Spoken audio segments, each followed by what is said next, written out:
Everyone, अस्सलाम वालेकुम, नमस्ते, सत श्री अकाल। आई होप आप सब लोग ठीक होंगे, मैं भी ठीक हूँ। तो आज का जो ब्लॉग है, आज हम बात करेंगे कि जो सितंबर इंटेक और जनवरी इंटेक जो भी इंटेक आ रहे हैं, जो अपकमिंग इंटेक हैं, तो उसमें जो यूनिवर्सिटी जो है वो भी जो है इंटरनेशनल स्टूडेंट्स की हेल्प करने के लिए जो है आगे आ रही है और बढ़ रही है, और वो गवर्नमेंट को भी बोल रही है, गवर्नमेंट को फोर्स कर रही है कि हम लोग को जो है स्टूडेंट चाहिए यहाँ पर, हम लोग को जो है इंटरनेशनल स्टूडेंट्स चाहिए, तो वीज़े खोलें और फ्लाइटें वगैरह खोलें।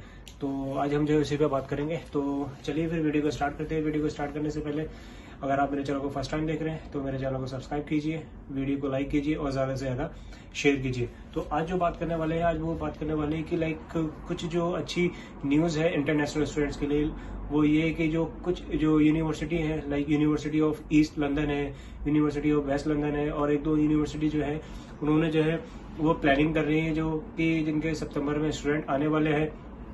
अगर वो जैसे मान लीजिए अगर आप इंडिया से आ रहे हैं और इंडिया में जो फ्लाइट वगैरह अभी इंटरनेशनल स्टूडेंट्स की नहीं खुली है, उनकी इंटरनेशनल फ्लाइट जो है वो अभी वहाँ से नहीं खुली है, तो ये यहाँ की जो यूनिवर्सिटी जो है वो प्लान कर रही है कि वो जो है अपना प्राइवेट चार्टर या जो भी इनकी एक प्राइवेट फ्लाइट जो होगी वो यहाँ से लेके जाएं, और जो जो स्टूडेंट उनके हैं जहाँ जैसे उन्होंने अप्लाई किया हुआ है उनको जो है यहाँ पर लेके आए सितंबर इंटेक के लिए। अगर उनकी जो है फाइल लग गई है, वीज़ा अप्लाई कराना है उनको, और जैसे BFS वगैरह खुल गया है यहाँ पर, तो उनकी सारी चीज़ें हो गई हैं कंप्लीट, वीज़ा आने वाला होगा। तो अगर मान लीजिए अगर वीज़ा आपका आ जाता है सितंबर इंटेक के लिए और आपकी जो है वहाँ पर इंडिया से जो है अभी इंटरनेशनल जो फ्लाइट्स है वो नहीं खुलती हैं, तो ये यूनिवर्सिटी जो है वो प्लान कर रही है कि हम लोग जो है इंटरनेशनल स्टूडेंट्स को खुद से जो है बुलाएं, अपने प्राइवेट जो भी लेके जाएंगे, जिस चीज़ से भी जाएंगे। अगर उसका भी एक टिकट होगा, टिकट होगा, थोड़ा चार्ज महंगा हो सकता है, लेकिन इससे ये बेनिफिट्स ये होगा कि अगर आपका जो है ऑनलाइन क्लासेस आपको घर बैठकर नहीं लेनी पड़ेंगी, आप जो है यहाँ पर सीधे UK में आ सकते हैं। अगर ये हो जाता है, यूनिवर्सिटी के जो यूनिवर्सिटी है जो ये प्लान कर रही है, अगर ये प्लान उनका पूरा हो जाता है तो ये आपके लिए बहुत ही अच्छी न्यूज़ होगी। आपको टेंशन लेने की जरूरत नहीं होगी कि इंडिया में अगर लॉकडाउन नहीं भी खुलता है तब भी कोई आपको प्रॉब्लम नहीं होगी। बस ये कि जो मेन चीज़ है आपका BFS सेंटर है और जहाँ से मेडिकल कराते हैं, वो दो चीज़ें खुल जाएं, तो ताकि आप अपनी जो है फाइल अप्लाई करा सकें। बाकी अगर फ्लाइट्स का अगर ये जो लोग प्लान कर रहे हैं, अगर ये प्लान पूरा हो जाता है तो ये आपके लिए बहुत अच्छी न्यूज़ है।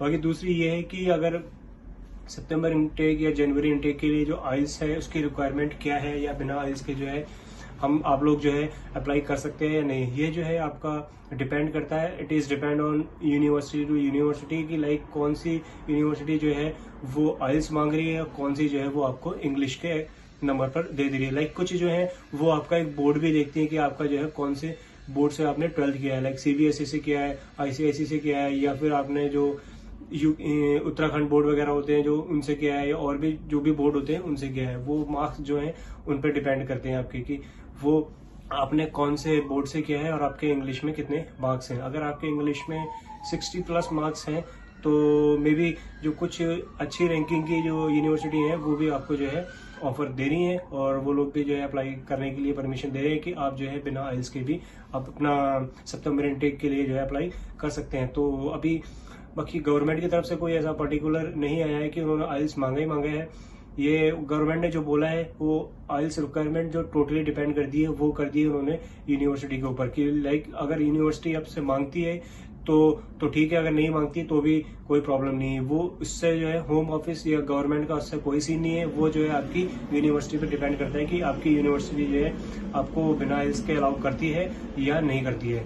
तो ये जो है आइल्स का मसला है। आप जहाँ भी जो से भी कॉलेज या यूनिवर्सिटी में अप्लाई करा रहे हैं तो आप उसकी रिक्वायरमेंट देख लें। अगर वो आइल्स मांगती है कि कितने बैंड मांगती है तो फिर आप आइल्स दे दीजिए। अगर नहीं मांगती है और सीधे आपका इंग्लिश के मार्क्स पर अगर एडमिशन हो रहा है तो भी आप अप्लाई करा सकते हैं, क्योंकि इसमें गवर्नमेंट ने बोल दिया है कि उनका कोई भी इंटरफेयर नहीं होगा इसमें।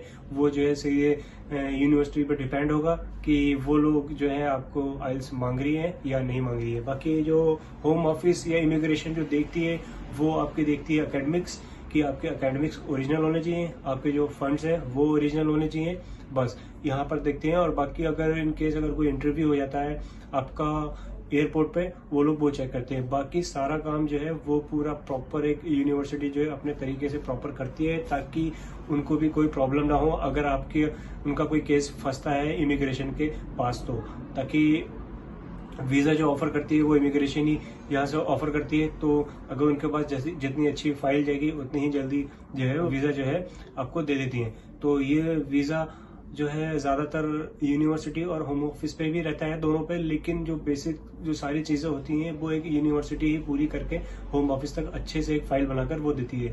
तो इंग्लिश की जो बात कर रहा था मैं, इंग्लिश की जो रिक्वायरमेंट है, अभी ऐसा कोई सीन नहीं हुआ है कि गवर्नमेंट ने कि अनाउंस कर दिया है कि नहीं हमने जो है बिना आइल्स के स्टूडेंट नहीं लेने हैं। उन्होंने बोल दिया है कि ये आप पर डिपेंड करता है, आप उसको देखो कि आपने अगर इंग्लिश के मार्क्स पर लेना है तो इंग्लिश, अगर आपको आइल्स पे मार्क्स पे लेना है तो आइल्स का। तो ये सीन जो है सितंबर इनटेक या जनवरी इनटेक जो आने वाले हैं उनका ये सीन हो रहा है। बाकी एडमिशन में सारे ब्लॉग में यही बोलता हूँ कि यहाँ तो सारी चीज़ें ओपन हो गई हैं, लाइक सब कुछ खुल गया है, और 24 जुलाई से और भी चीज़ें खुल जाएंगी, लाइक जो जिम वगैरह बंद थी वो भी खुल जाएंगी। बस यहाँ रेस्टोरेंट वगैरह खुल गए हैं, सारी चीज़ें, मॉल वगैरह खुल गए, मास्क जो है कंपलसरी हो गया है। अगर आप स्टूडेंट हैं, आप वहाँ से आते हैं तो आपका टेस्ट वगैरह हो रहे होंगे शायद मेडिकल में, पता नहीं मुझे कि कोविड-19 का भी टेस्ट उन्होंने जो है ऐड कर दिया है या नहीं किया है, वो आप चेक कर लें वहाँ से मेडिकल टीम से, जहाँ से भी आप अपना कराते तो वहाँ से आपको पता लग जाएगा। क्योंकि जो पहले होता था वो तो सिर्फ एक नॉर्मल टीबी टेस्ट ही होता था बस, बाकी और कुछ नहीं। अब ये नहीं पता कि वो कोविड का भी टेस्ट कर रहे हैं नहीं कर रहे हैं। बाकी आप जब यहाँ आएंगे तो यहाँ पर आपको जो है 14 डेज के लिए क्वारंटाइन होना पड़ेगा। वो शायद क्या पता आपको आपका जो यूनिवर्सिटी जो है वही आपको कहीं जगह या प्लेस प्रोवाइड करा दे, लाइक रूम या हॉस्टल वगैरह, या भी हो सकता है आपको किसी होटल वगैरह में रुकना पड़े 14 दिन के लिए। तो अभी इसका कुछ सीन मुझे खास इतना पता भी नहीं है, जैसा भी कुछ अगर पता लगता है तो बाकी मैं बताता हूँ आपका।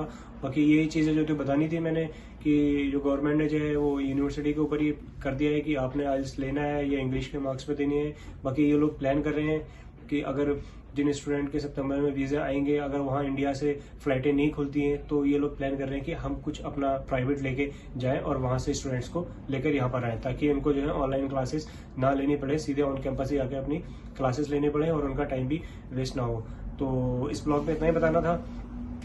बाकी एक जो मैंने पार्ट टाइम जॉब का जो ब्लॉग बनाया था वो भी आप देख लें, इसमें भी आपको पता लग जाएगा कि आप यहाँ पर आते हैं तो किस किस टाइप की आपकी जो है जॉब आपको करनी पड़ती है। बाकी यही सारी जॉबें होती हैं, और जब आप यहाँ पर आएंगे तो सारी चीज़ें आपको पता लग जाएंगी हल्के हल्के। जॉब की टेंशन ना लें, जॉब वगैरह सब हो जाती है। पहले आप अपना वीज़ा देखें, अच्छा कोर्स लेकर आएँ, अच्छी यूनिवर्सिटी लेके आएँ, तो ही आपका फ़ायदा है। और हाँ, एक चीज़ और बोलनी थी कि लाइक जो मास्टर्स करने के लिए आ रहे हैं और उनको 1 साल की मास्टर्स मिल रही है तो वो कोशिश करें कि MBA विद प्लेसमेंट ईयर लें। अगर वो लेंगे तो उनके लिए आपको मान लीजिए अगर PSW मिल जाएगा तो 1 साल की आपकी कोर्स होगी और 3 साल का आपके पास वीज़ा हो जाएगा, जिससे कि आप अपने को एक अच्छी सी जॉब ढूंढने का टाइम मिलेगा। तो प्लेसमेंट ईयर का मतलब ये हो जाएगा कि आप को 1 साल का टाइम मिलेगा जहां पर आपकी ट्रेनिंग होगी और उसी के बीच में आप अपनी जो है जॉब भी एक सिक्योर कर सकते हैं। अगर आपने एक अच्छी सी कोई जॉब सिक्योर कर ली तो वो जो है आपको फर्दर वीज़ा प्रोवाइड कर देती है, लाइक वो स्पॉन्सर कर देती है आपको कि पहले 3 साल का करती है, फिर बाद में जो है वो आपके वर्क पर इंक्रीज होता रहता है। और भी चीज़ें नए सिस्टम आ रहे हैं, PR बेस्ड पॉइंट सिस्टम भी हुआ है, और भी सारी चीज़ें हैं। जैसे जैसे कुछ और फर्दर इनकी डिटेल आती रहेगी, जो पूरे ऑफिशियली अनाउंसमेंट होती रहेंगी, वैसे ही मैं आपको चीज़ें बताता रहूँगा। बाकी इस ब्लॉग में इतना ही बताना था, और अपना ध्यान रखें, टेक केयर। मिलते हैं नेक्स्ट ब्लॉग में। नेक्स्ट ब्लॉग जो होगा वो मैं सोच रहा हूँ कि आप जब आएंगे सितंबर इनटेक के नियरली, मैं सोच रहा हूँ कि बैकपैक का एक बनाऊँ कि आप जब वहाँ से आते हैं तो आपको क्या क्या चीज़ें कैरी करनी चाहिए जो मेन है, क्योंकि हम लोग फालतू चीज़ें भी बहुत ले आते हैं। तो वो मैं जो एक सेपरेट ब्लॉग बनाऊंगा उसका। बाकी इस ब्लॉग में इतना ही बोला था। ठीक है, फिर मिलते हैं नेक्स्ट ब्लॉग में।